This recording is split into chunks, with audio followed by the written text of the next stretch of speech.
Hello, I'm Adrian Clarke and welcome to the breakdown. Nottingham Forest 0, Arsenal 0. Then an opportunity absolutely missed once again by the Arsenal. What a chance to pull 9 points clear of Manchester City, and we couldn't take it. It was definitely a below par performance. I still feel it's a game that Arsenal should have won and deserved to win. But we'll get to all that very, very shortly. We'll do lots of analysis on some of the bits we did okay and plenty of the bits that we maybe could have done better on. We'll also end with player and manager ratings, of course. So please do stick around for that. For now, let's just break it down then and start with what I felt was the big key tactical issue from this performance, and that was Arsenal's central midfield not being bold enough.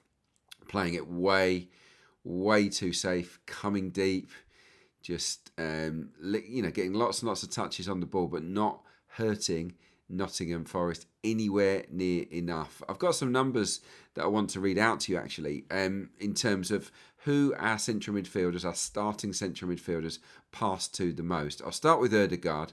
Ødegaard made the most passes to Gabriel Magalhaes and Saliba, 4 passes each. Next in line, a White 3, Madueke 3. Zubimendi, most passes to Saliba, 9. Next, Gabriel 5, White 5, Ødegaard 4. Declan Rice, the most passes to, yeah, you guessed it, Saliba, 11 passes. Marino, Madueke and Saka and Trossard all got 3 passes each from Rice. So at least he was looking to feed it a little bit into the forward players, but not enough of that was happening in the game. Opta Analyst, I've got this chalkboard from Opta Analyst. It shows all the successful passes from those 3 starting central midfielders. Here it is now. And as you can see, there's not a lot coming down the left, which I think is an issue. It's quite a common theme, really, with Arsenal. Next to no passes coming from any of the central midfielders out to the left wing. So that, I think, impacts the balance of the team. But it's that big hole, isn't it, around the D, in central areas. Just nothing being fed into Gyökeres, into one of our number 10s, into Timber, who spent a lot of time there. Whether he should or not is something we'll maybe discuss. But just no real forward passes into the areas where you can hold off a centre-back, drag them out of position, knock it off. There's no real 1-2s in and around the box either. So that map there shows me that there's hardly any forward passes, avoiding central areas, and really there's just not enough imagination there. It's all a little bit safe. Now, Mikel Arteta, he tried to shake things up, didn't he, in the second half with substitutions. Ezra and Marino came on, didn't they? And they ended the game as sort of twin number 8s or number 10s, whatever way you want to describe it, either side of Declan Rice. That's the way we sort of finished the game. We both had enough time to make an impact. But let's have a look at their pass maps. This is successful or not, actually. And again, look, bits around the halfway line. Marino had a couple of efforts. Nothing really there from Eberechi Eze. Again, massive void in that central area inside the final third. And that's something Arsenal have got to get a lot better at when it comes to breaking down these low blocks. It seemed to me as if the plan was get it wide right, load the box, and make something happen. I think overall, my assessment of the performance is that we looked tired, we looked jaded. We were certainly a yard or two off the pace in terms of sharpness. I think that's why Michael Oliver gave so many fouls against us. We were just half a yard short. And a little bit slower than usual in our decision making. 14 fouls is a lot by Arsenal standards. The tempo was slow, dynamism was lacking really, and for the man on the ball, they looked up and everyone was sort of standing ahead of the ball. And again, I think that's not ideal. I mentioned earlier, of course, with that right side bias, the numbers are quite striking actually. 52.2% of Arsenal's attacks went down the right-hand side. Just 25.4% of our attacks went down the left-hand side. Now, you might think, well, yeah, we want to get Madueke and Saka in the game. And absolutely. Both had some really good moments, actually. But I think against well-organised teams and opponents that know what they're doing discipline-wise, I think you need a little bit more variety and a little bit more unpredictability. Variance, I think, is the key attribute, and we didn't show enough of it in this game. I also think some of the positioning was a little bit off. I mentioned Timber standing in forward areas. And when it comes to that dynamism and that unpredictability, Calafiori does that, doesn't he? He gets into that inside left forward position, but he makes things happen. He's hard to deal with. I don't think Jurrien Timber really offers the same things, but we tried to get him to play the Calafiori role. And in truth, I don't think it really worked. I don't think he really impacted the game. Got an example here, little freeze frame from the second half where we have the ball. Zubimendi pops it into Merino. But look, Rice is basically at left back and Timber is kind of where you might want Rice or you might want Trossard. He's occupying that position there. And I know what he's doing. He's trying to occupy Aina so that we can free up Trossard out wide, but is he also blocking that space for Jesus to make a run down the side? Maybe. It just doesn't feel like Timber offers a great deal in that forward position. This clip here comes from right at the end of the game, actually, where we're looking to sort of probe and try and make something happen. But it's a good example of where I think we could do a little bit of a job swap. So have a look at this freeze frame here. Declan Rice is on the ball midway inside the half, and he's looking up to play it.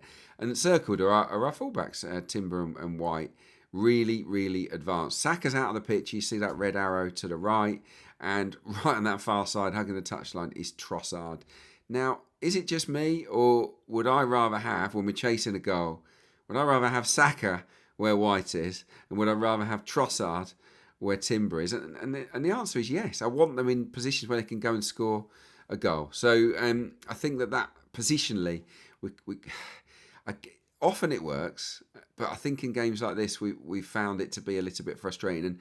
And to my mind, Calafiori is the only fullback that really makes that particular position work. So when he's not there, should we look at doing something else? In my opinion, maybe. Look, we didn't play especially well, but we should still have won this game. Make no mistake. Forest offered very little threat. They failed to have a shot on target. That's the 5th time in the Premier League this season where our opponents have had no shots on target. It's equalled. It's the most on record since any side since Chelsea in 2021, and they only had 5 across the whole season where they shut out the shots on target. So we're well on course to make a little bit of history there. The only shot they had from inside our box was blocked easily by Rice in the first half as well. So really, it wasn't a scary game for us in that sense. Even though Forest, it felt like they had a bit of pressure and that they might go and nick something. In reality, they really didn't create anything. They created 0.34 XG, which is very, very low. And ours was 2.31. I can show you actually from Opta Analysts the XG shot map, and you can see it here. So when people are saying Forest absolutely deserved the draw, well, I'm not sure they did really. They defended all right, but they also got a little bit lucky, relied on their goalkeeper. Look at all those shots from inside 8 yards. Look at 8 yards out from goal. Look at all those shots from Arsenal. It's incredible, really, that we didn't score a single goal. And we had 7 headed shots in the game to none from Nottingham Forest. And I guess that's because we're good at set pieces, and also because the game plan clearly was get it wide, load the box, and we'll put the ball in there. Up against Milenkovic and Murillo, two quite dominant centre backs. I wouldn't say that would be my go-to strategy for the game, but that's kind of how it panned out. And look, we should still have scored goals from headers. Let's have a look at our 3 best chances and see how they came about. Actually, the first one didn't come from a header. It's that massive chance for Gabriel Martinelli. I mean, this one has to go in. It just simply has to. Madueke, it comes from a corner, doesn't it? It gets recycled. Madueke fires it across goal. And as you see there, in the black arrow and the red square, there's a big part of the goal for Martinelli to aim at. Yes, Matt Sales gets across quickly to put him off, but there's still an awful big gap for him to just slot that in, either right-footed or left-footed. And of course, it comes off his heel, doesn't it, Gabriel Martinelli, and it goes wide. It's a real open goal, and that should be 1-0, and we should be winning the game. I'd say the other big chance outside of the Sale save was from Mikel Merino in the second half. Declan Rice puts a peach of a ball in from a free kick. Merino won the free kick, actually, with a good piece of play. Then Rice puts it on a plate for Merino. And as we freeze it here, he's 6 yards out at most. It is a free header. And again, with the black arrows, he can put it, into that far corner. He can glance it into the corner. Keeper's got no chance from there. And of course, it goes just wide, doesn't it? It's agonising for Mikel Merino. So for me, those two efforts should be in. And then Arsenal win the game 2-0. And you say, well, thoroughly professional performance, even though we didn't play anywhere near our best. So I understand the frustration from Mikel Arteta. I think he's right when he said it, and how disappointed he was not to win it, because we had massive chances. This was another, and I did feel that some of our best moments in the game came from runners and imaginative movement, particularly in the wide areas. Too often we give it to a wide player and leave them alone and leave them 1v1. And at times it's right to do that, of course it is. But up against these disciplined teams, sometimes you need to drag people out of position and create holes. And the best way to create holes is to actually have runners around those wide guys. So I want to show you a couple of examples here. Let's start with this one. Gabriel has it. And Trossard, you see, has made a great run infield to open up space for Gabriel Jesus. So it's an interchange of position, and it's caught out. Nottingham Forest, Ola Aina's a little bit, well, he's nowhere. He doesn't know where to follow Trossard or go with Jesus. Okay, so that's good movement, and it creates a really dynamic attack. Now, part two of this move, you see, is here. It's Declan Rice. He makes a run off his man. It's a really dynamic run. And that hole has only opened up because the centre-half has had to go out wide to Gabriel Jesus, because Trossard has fooled the right-back. So that hole appears because of that initial movement. He gets there, and of course, he tees up Bukayo Saka with a lovely cross. It's a brilliant header from Bukayo Saka, and as you can see here, it's one of the saves of the season from me, from Matt Sales. That is with his fingernails. He is absolutely at full stretch. It's going right into the corner, and it's an unreal save. So, again, that's not a miss. That's an unbelievable stop from a visiting keeper, but that goes in. Those two big chances I mentioned before, it's 3-zip, and it's game over. So these are the fine margins that you work on. We should also really have had a clear penalty.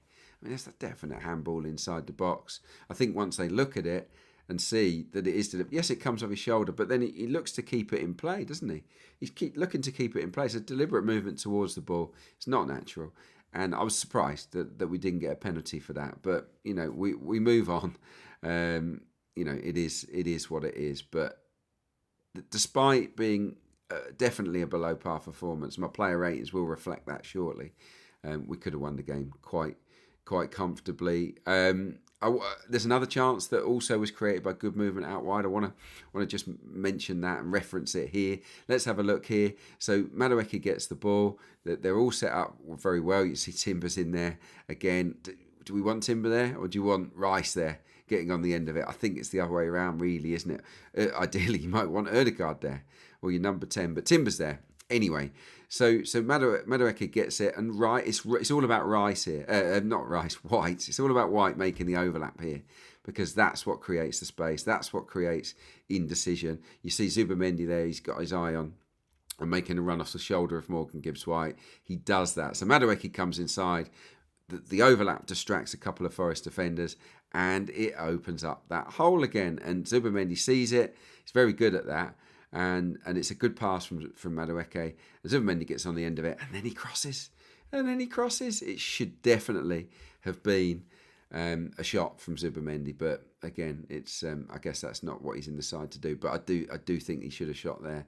We might have had a chance to score. Now, I did mention that Forest hadn't really caused as many problems. There was one moment, wasn't there, in the second half where Timber was very lucky not to give away a penalty. It wasn't a penalty because he did let go of the shirt outside the box, but it was a real fraction away from being inside the box, and we all know that VAR would have given it against us. So let's have a little look at what caused that problem, because that was really the only big problem we had in the game.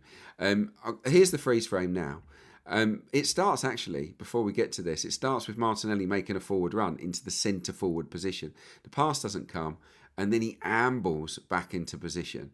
and Forest move the ball right. Rice goes to close down Anderson, who plays it down the line to Callum Hudson-Odoi. As you can see there, it's a 3v2, and it's a 3v2 because Martinelli isn't in position, because he's made that forward run and he hasn't really shown enough desire really to get back into position. There was a little 1-2, and of course then Timber makes the foul. So again, I do wonder, that was sort of 10 minutes before half-time. You do wonder if that stuck in the mind of Mikel Arteta when he made that change at half-time, taking Gabriel Martinelli off, because I think he would have asked him to sprint back with a little bit more determination. The thing is, Martinelli actually had 4 shots in the first half, touched the ball 6 times in the opposition box. He wasn't having a bad game. I actually probably think he did better than Timber while he was on the pitch, but little moments like that can stick in a manager's mind. Right, let's get to player ratings, shall we? I'll start with David Raya as always. I'm going to give him a 6. Come out and claim some good crosses, but some of his distribution was a little bit rash. I really didn't like the moment where he came flying out and didn't put the ball in the stands, and it all got a little bit hairy. Well, there was a good moment where he comes off his line to deny the ball over the top for Hudson-Odoi. That was decent, but I felt he looked a little bit shaky with his decision making. So I'm just going to give him a 6. And 6 is okay. 6 is okay. 5's are below okay. 7's are good. So he was okay. White, he was okay. It was a 6 for me. Saliba, again, the standout, in my opinion, in terms of our defenders. I give him a 7. He won possession 8 times in the game, and a lot of the time he won it inside Forest half. He was really aggressive with Igor Jesus, and Jesus was terrible at holding the ball up, and he won it over and over, did Saliba. Thought he was impressive. Gabriel was okay, a 6. Timber, I'm going to give him a 6. Did fine. It was tricky at times for him in the match. Defending Callum Hudson-Odoi, stuck to his task, but I didn't like the way we used him at left back. I actually thought left back experiment should have started and ended really with Chelsea because of Esteval, because of the danger men out there. I think we could have gone maybe with Timber at right back here and Lewis Skelly in at left back. So look, that's one to look back on. Zubimendi a 5. I think he was really quiet, didn't influence the game that much, and he was way too deep and safe with his passing. Ødegaard, also a 5 for me. I thought he was really disappointing. Too deep, didn't really play those brave forward passes that you need, didn't offer a goal threat, didn't try and get in the box. So, it was a big call to take your captain off, after 55 minutes, but I think it was probably the right shout. Declan Rice I will give a 7 to, even though he frustrated me a little. I thought in the second half he made more forward runs. He also produced 3 key passes. His set pieces were outstanding. Made a couple of big blocks as well inside our own box. So Declan Rice did okay for me. I think there's more to come from Declan, but he did fine. Madueke a 6, started brightly, but ultimately no real end product from him. Gyökeres a 5. Again, quiet. He had that one chance, didn't he, where he ran through, and Murillo was quicker than him. He is quick, Murillo, but yeah, maybe could have exploded away from him a little bit better in that example. And again, he didn't show for the ball enough times for the midfielders to go and pop one into him. Is it the midfielder's fault? Is it Gyökeres' fault? I think it's a combination of the two. Martinelli's a 5. That's a huge miss. It's a really, really big miss. That has to be a goal. It really does. And we win the game, and we're 9 points clear of Manchester City. As for the subs, Trossard 5, no better really than Gabriel Martinelli. I'd say the same from Jesus, a 5. No better than Victor Gyökeres. Ez a 5, really quiet. Mourinho I'd give a 6 to. He didn't link play particularly well, but he did get in the box and he offered that threat. 2 big headers inside the danger zone that almost scored goals. He looks like he's going to score goals, doesn't he, Mourinho? So I think Arteta will look to find a way to get him into the team really. And Saka, I think, is going to be my main man. I know that he only came on in the second half, but I'm going to give him a 7. He'll be the star player. 3 key passes. I remember that where he robbed the left back and got to the byline. Cut it back for Declan Rice. He almost scores.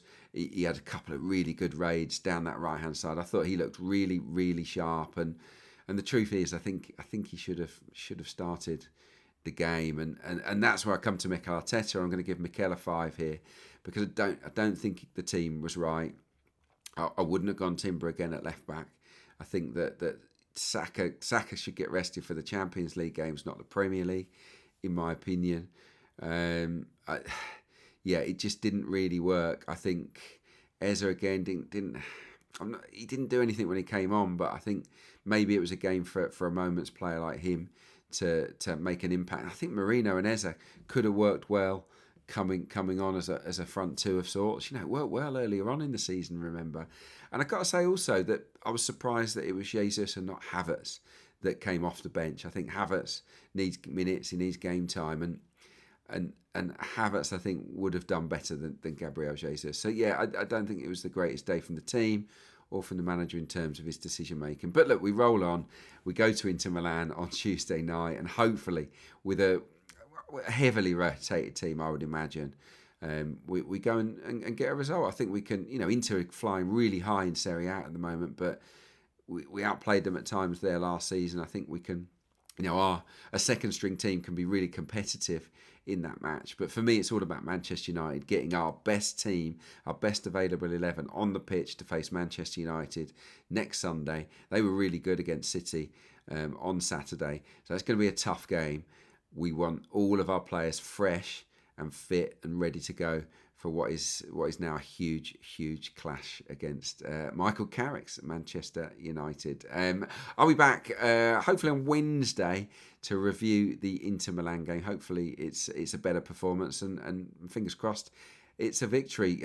Two blanks on the road in the Premier League. Let's hope there's not another blank in the Champions League in midweek. Until then, it's bye from me.